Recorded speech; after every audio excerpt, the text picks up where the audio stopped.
प्रणाम। आत्मीय भाइयों एवं बहनों, सुप्रजनन भावी पीढ़ी का नव सृजन आपको पढ़कर सुना रहे हैं लेखक श्री राम शर्मा आचार्य। विषय सुप्रजनन हेतु इंद्रिय संयम की अनिवार्यता।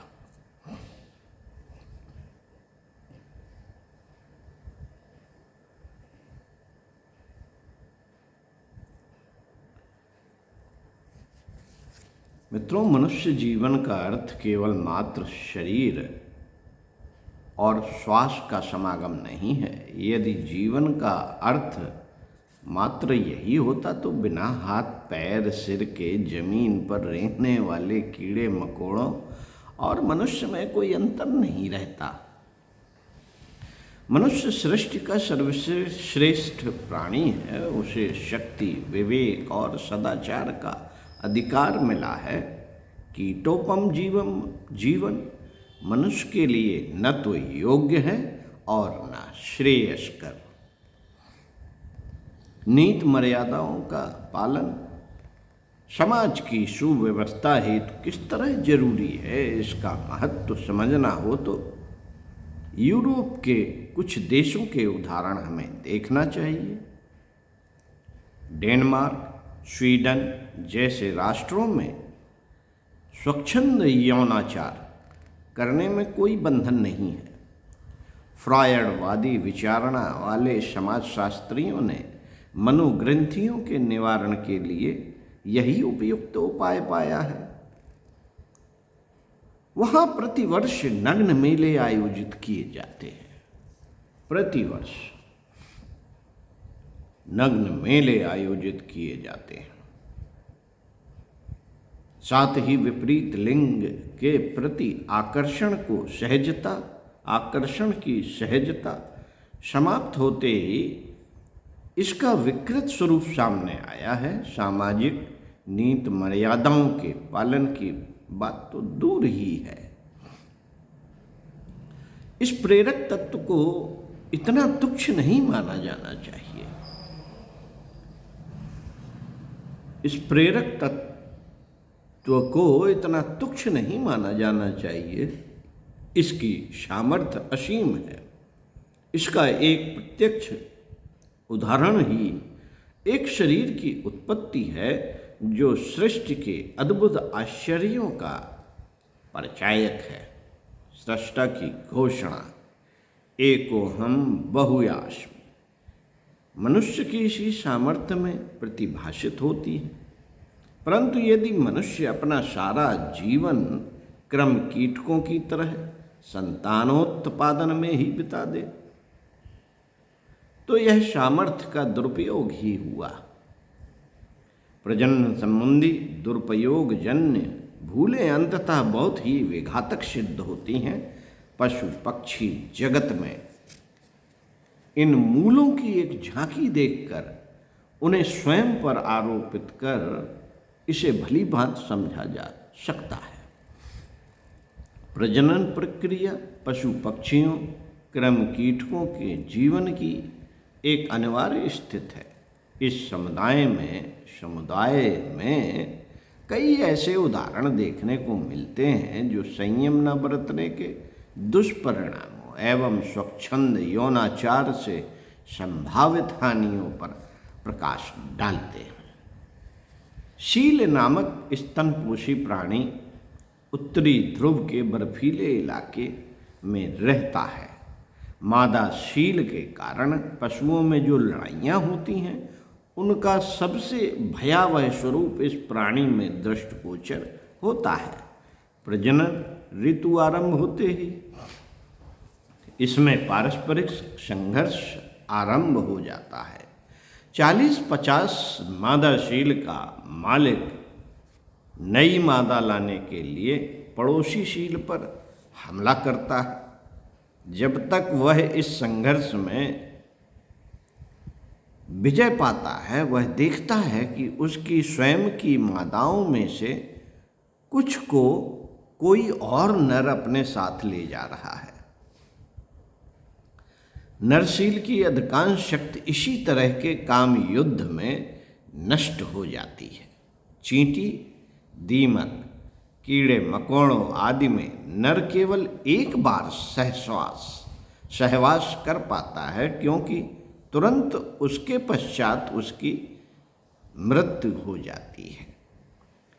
बिच्छू और मकड़ी में यह हिंसात्मक प्रेम बड़ा विचित्र स्वरूप ले लेता है। मादा मिलने के बाद अपना संतुलन खो देती है एवं नर को ही मारकर खा जाती है।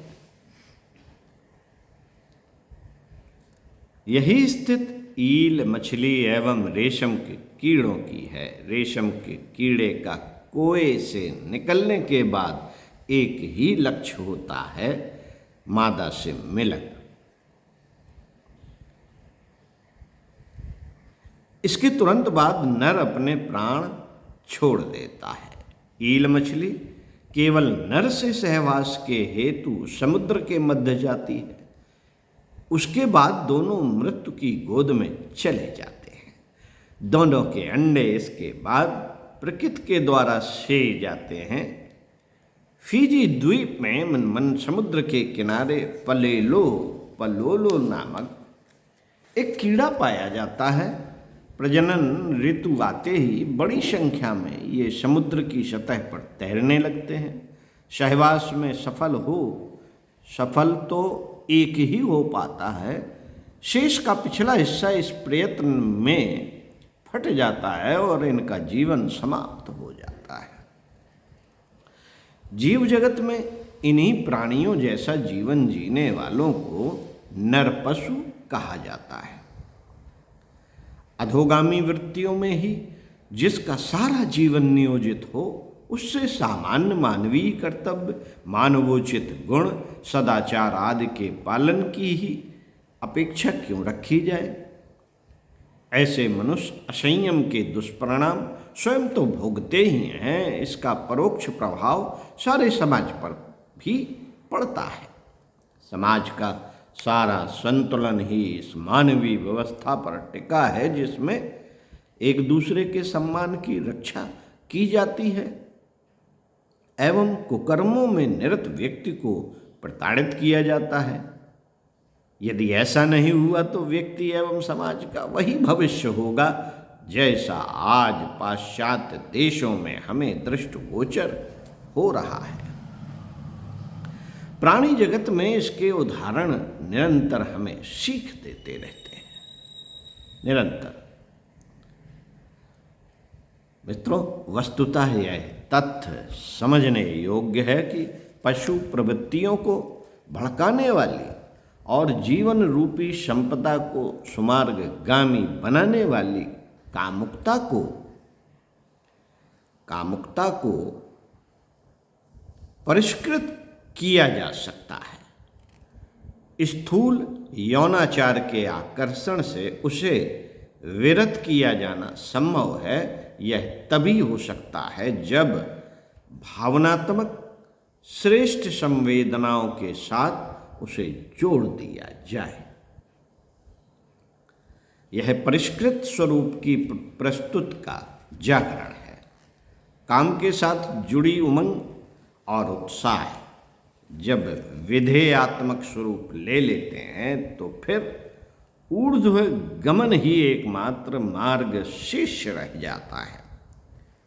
मनुष्य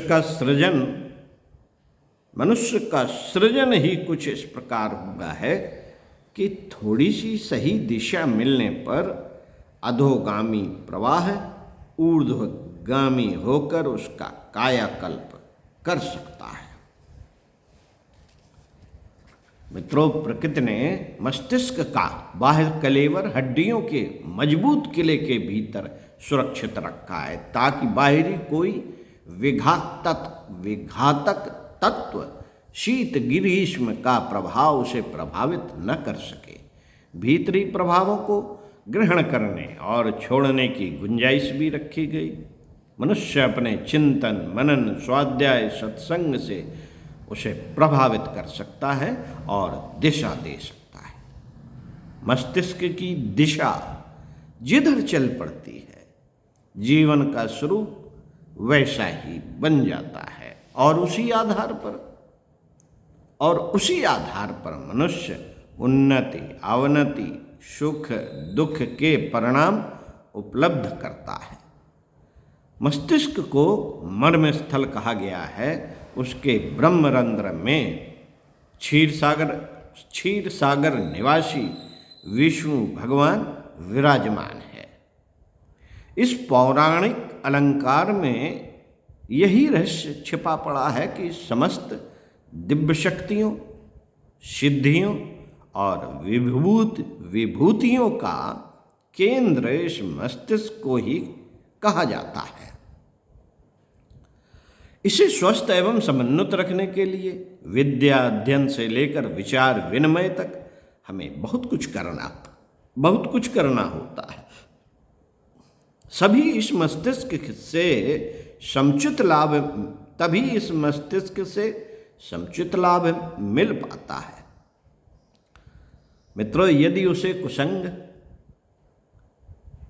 दुर्बुद्धि, अशुभ चिंतन आदि से विकृत कर लिया जाए तो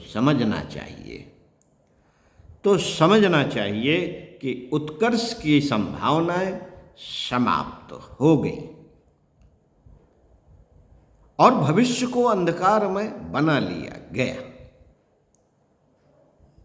ठीक इसी प्रकार जननेंद्रिय का महत्व है। इसे मात्र मूत्र त्याग अथवा घिनौने मनोरंजन के लिए नहीं बनाया गया। उसमें स्वास्थ्य संरक्षण से लेकर दीर्घ जीवन तक के सारे सूत्र बीज रूप में विद्यमान हैं।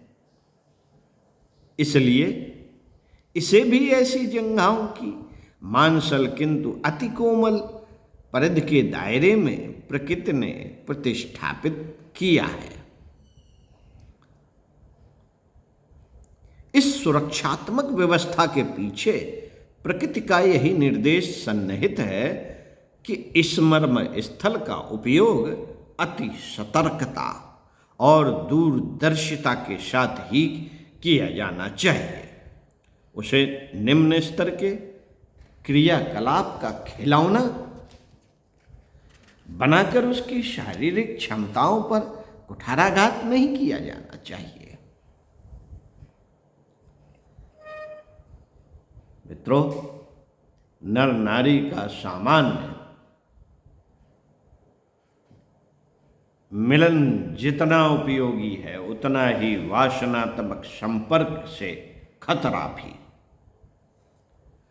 दोनों का स्वरूप और महत्व अलग अलग है। प्रतिबंधित व्यक्ति सानिध्य नहीं, यौन मिलन किया जाना चाहिए।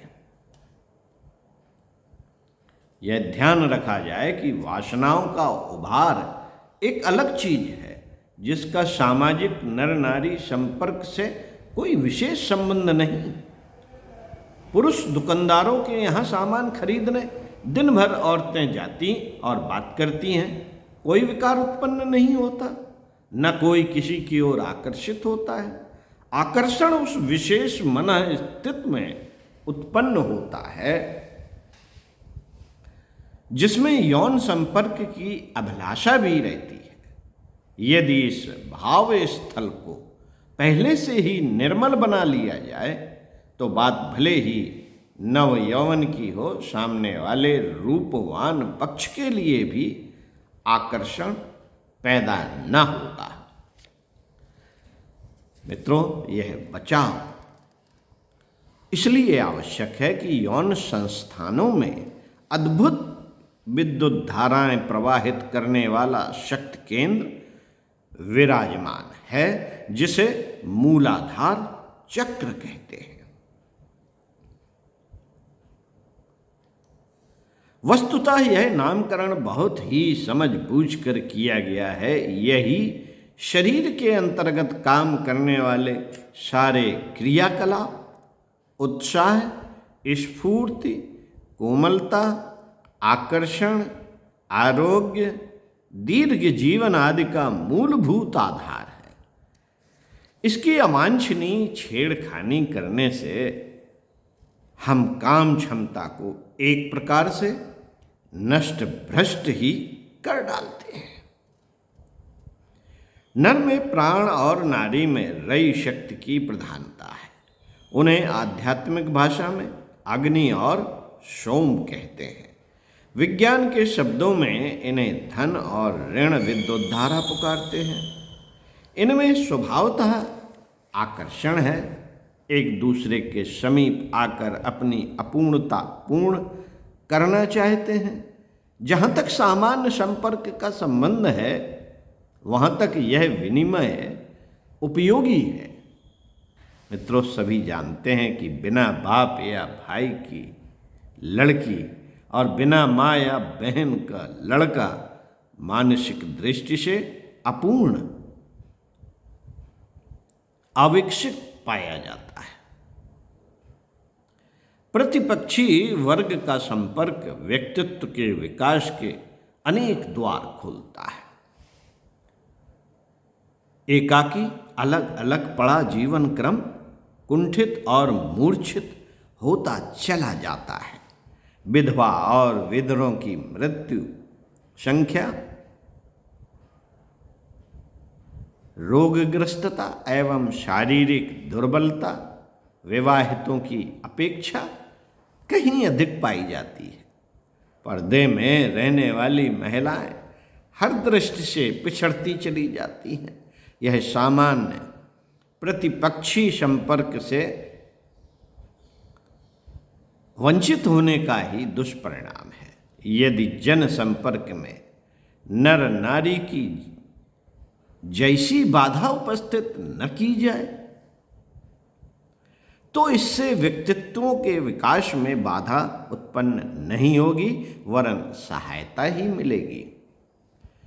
यदि मन में काम विकार जग पड़े तो प्रतिपक्षी वर्ग के साथ सामान्य संपर्क की मर्यादा तोड़कर यौन संबंध स्थापित करने की अभिलाषा होती है। दोनों विद्युत धाराएं समीप आने के लिए मचल उठती हैं और उससे सामाजिक काम विकृति तो प्रत्यक्ष ही फैलती है। शारीरिक मानसिक गड़बड़ी भी कम नहीं उभरती। व्यभिचार के पीछे एक तथ्य तो स्पष्ट है कि सामान्य स्तर के व्यक्ति अपने दाम्पत्य जीवन तथा परिवार के प्रति निष्ठावान नहीं रहते। दूसरी जगह आकर्षण चला जाने से अपना परिवार व स्नेह सौजन्य के लाभ से वंचित होने लगता है, जो सामान्यतः किसी सद्ग्रस्त के लिए आवश्यक है। परिवार व्यवस्थाएं गड़बड़ाने न लगें, गृहस्थ अपनी अपनी धुरी पर टिके रहें, इस दृष्टि से व्यभिचार को हेय माना गया, पर यह कोई अविच्छिन्न मर्यादा नहीं है। आवश्यकता अनुसार मित्रों, आवश्यकता अनुसार इसमें हेरफेर भी होते रहते हैं।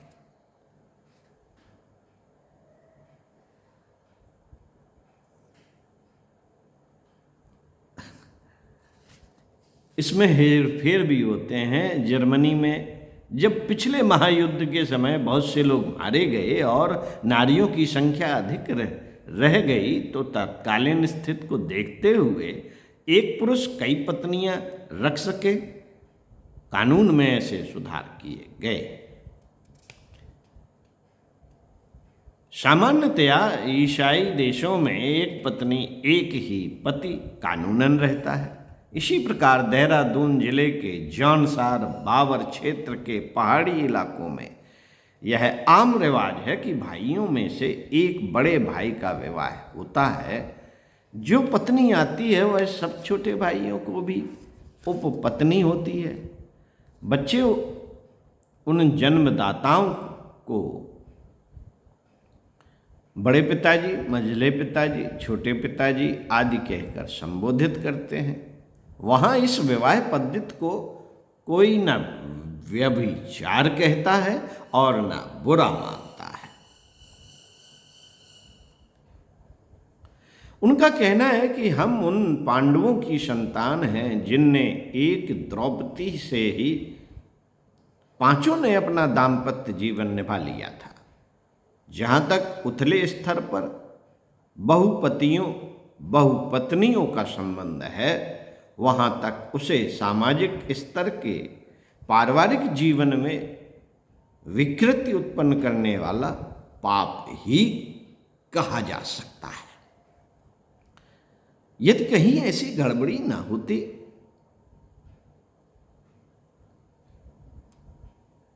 यदि कहीं ऐसी गड़बड़ न होती हो और गृहस्थ सद्भावता यथावत बना रहता हो, तो उस दोष का परिमार्जन हो जाता है जिसके कारण एक से अनेक का दाम्पत्य जीवन गर्हित या वर्जित घोषित किया गया है।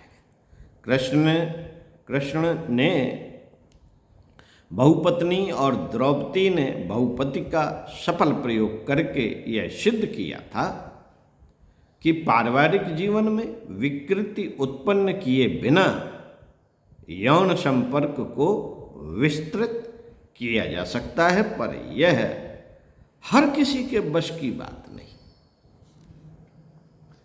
यह प्रयोग में बहुत ऊंचे या बहुत नीचे व्यक्ति ही सफल हो सकते हैं।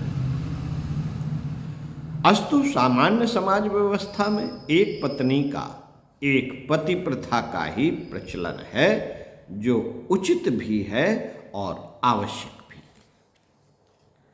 साथियों, इसी क्रम में आपको आगे पढ़कर सुनाएंगे अगले वीडियो में। ओम शांति।